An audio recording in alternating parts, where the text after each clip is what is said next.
Diziyi yalayıp yutmuş bütün takipçilerim şu an bu finali izledikten sonra aha da nane yemedik mi diyor. Çünkü neden?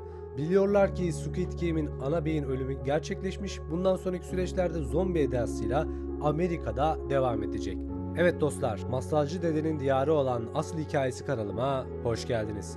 Bu videoda sizlere Squid Game 3. sezonun bütün incelemesini ve akabinde neden Amerikalı olacağı ve büyük ihtimalle nasıl bir içerik çıkacağını sizlere anlatmaya çalışacağım. Ve en önemlisi de bu sezonu tamamıyla eleştireceğiz.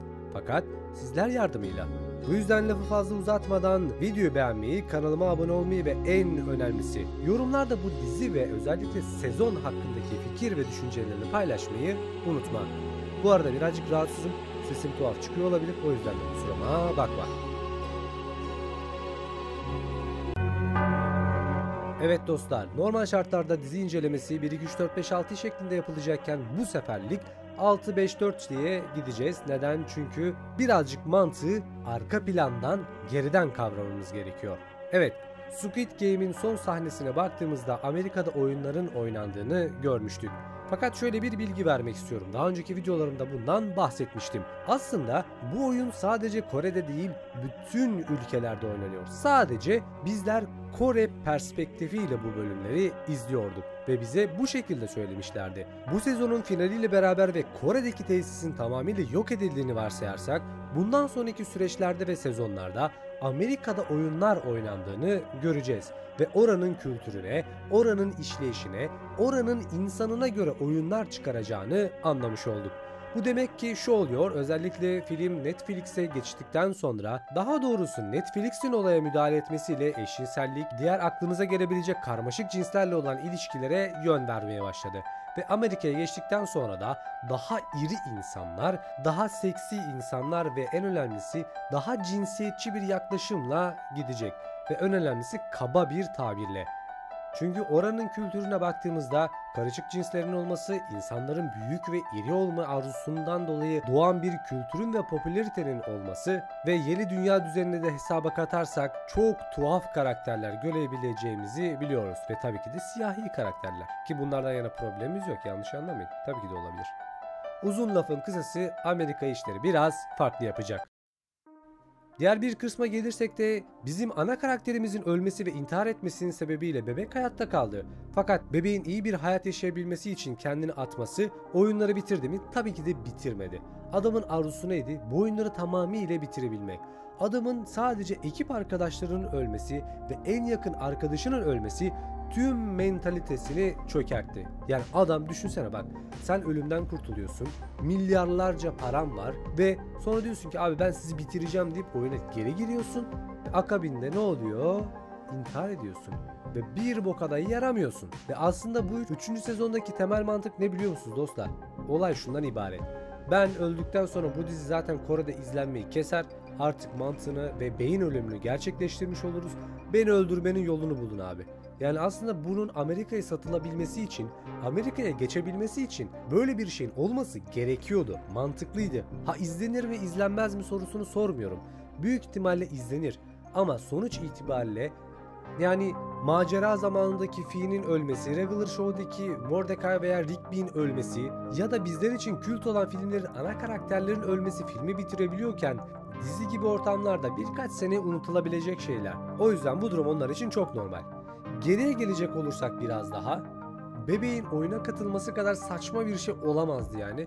Evet, burada görüyoruz ki o zengin züppelerin ne kadar acımasız, ne kadar şerefsiz bir karaktere sahip olduğunu gösteriyorlar. Çünkü adamların hayat felsefesi, hani düşün, her şeye sahipsin, her şeyi yapabilecek güce sahipsin ve diyorsun ki abi nasıl saçmalayabiliyor? Yani aklınıza gelebilecek her şeyi yapabiliyor bu insanlar. Bak şimdi burada YouTube olduğu için konuşamıyorum ama düşünün yani. O yüzden gücün olduğu yerde böyle ahlaksızlıklar olabiliyor. Bebeğin oyuna gelmesi tamamıyla dramatik olarak bu oyunun gidişatını ve mantalitesini değiştirmekti. Çünkü neden?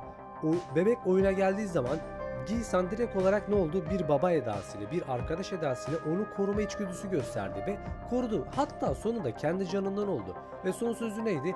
Biz at değiliz, insanız. Oyunun temel mantalitesine baktığımızda aslında şunu söylüyor. Bizler zaten kötüydük. En masum olanımızın hayatta kalması gerekiyor. Ve o da küçük bebekçik.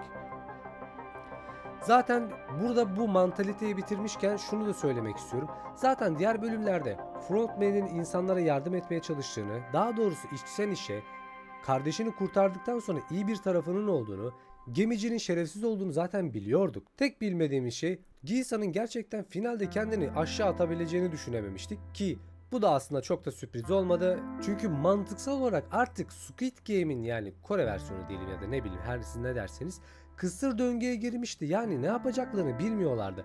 Ya bu diziyi komple bitireceklerdi ya da karakterin kendisini öldürtüp başka bir şey yapacaklardı ki zaten böyle yaparak kendilerince kazın geldiği yerden tavuk esirgenmez derler diyerekten altın yumurtlayan tavuğu kesmiyorlar, bir şekilde başkalaşım geçirtiyorlar. Sadece dizide anlamadığım bir olay var. Numara 11'in sürekli olarak çocuğunu araması ve onu bulmaya çalışması ve nerede olduğunu da bilememesi. Yani bu sahneyi bize neden gösteriyorlar tam olarak bilmiyorum veya anlayamıyorum. Belki bir sebebi vardır. Eğer biliyorsanız yorumlar kısmına yazarsanız çok memnun olurum. Sırf numara 16 diyelim, yani kansere yakalanmış olan çocuğun babasını kurtarabilmek için onu da bin bir takla atıp, bilmiyorum, hoşlanıyor da olabilir belki, bu kadar uğraşması benim garibime gidiyor ve mantığını tam olarak anlayamıyorum. Bir de bu 3. sezon hakkındaki şöyle bir eleştirim olacak. Gerçek anlamda o aksiyon sahnelerinin, yani önceki o katliamların, birbirine girmenin, bir gecede insanların canice birbirlerini öldürmeleri falan, ya tamam anlıyoruz. Bakın vahşetten beslenmiyoruz ama yani sonuçta bu bir ne abi? Ölüm oyunu. Ne yapacaksın? Bunun sonunda para kazanacaksın.